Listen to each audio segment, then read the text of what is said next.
சாந்தமுடையோர் பேறு பெற்றோர் என தத்துவமும் சொன்னார்.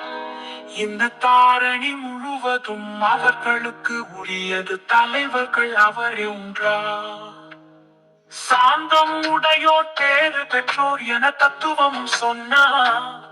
இந்த தாரணி முழுவதும் அவர்களுக்கு உரியது, தலைவர்கள் அவரே ஒன்றார்.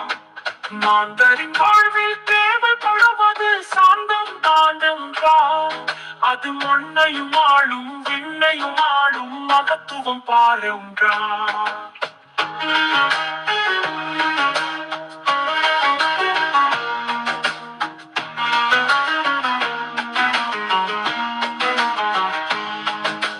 சாதிகளாலும் பேதங்களாலும் தள்ளாடும் உலகம், அது தர்மம் ஒன்றை நம்பிய பிறகே அடங்கிவிடும் கலகம். சாந்தம் உடையோர் பேறு பெற்றோர் என தத்துவமும் சொன்னார். இந்த காரணி முழுவதும் அவர்களுக்கு உரியது, தலைவர்கள் அவரே உண்டார்.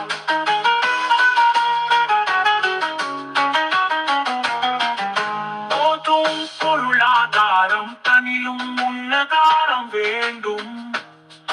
புவி உயர்வும் தாழ்வும் எல்லா கால வாழ்வினை பெற வேண்டும். இரக்கமுடையோர் பேறு பெற்றோர் இயேசு பிரான் சொன்னார். அவர் இரக்கம் காட்டி இரக்கத்தை பெறுவார், இதுதான் பரிசு என்றார். சாந்தமுடையோர் பேறு பெற்றோர் என தத்துவமும் சொன்னார்.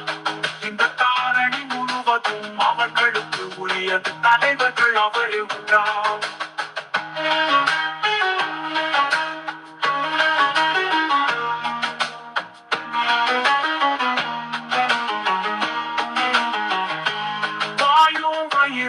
ஆசையில் விழுந்தால் வாழ்க்கை பாலைவனம். அவர் தூய மனத்தில் வாழ நினைத்தால் எல்லாம் சோலைவனம். தமையும் வாட்டி பிறரையும் மாட்டும் சண்டை சச்சரவு தினம். அந்நாடு என்றும் பிறர் நாடு என்றும் பேசும் பொய்யுறவு. சாந்தமுடையோர் பேறு பெற்றோர் என தத்துவமும் சொன்னார்.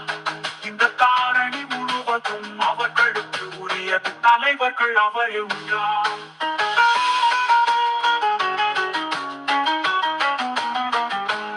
இமைக்கும் போதில் 1000 போட்டி எத்தனை வீண் கனவு. தினம் இவை இல்லாது அமைதிகள் செய்தால் இதயம் மலையளவு. சாந்தமுடையோர் பேறு பெற்றோர் என தத்துவமும் சொன்னார். இந்த காரணி முழுவதும் அவர்களுக்கு உரியது, தலைவர்கள் அவரே உண்டார்.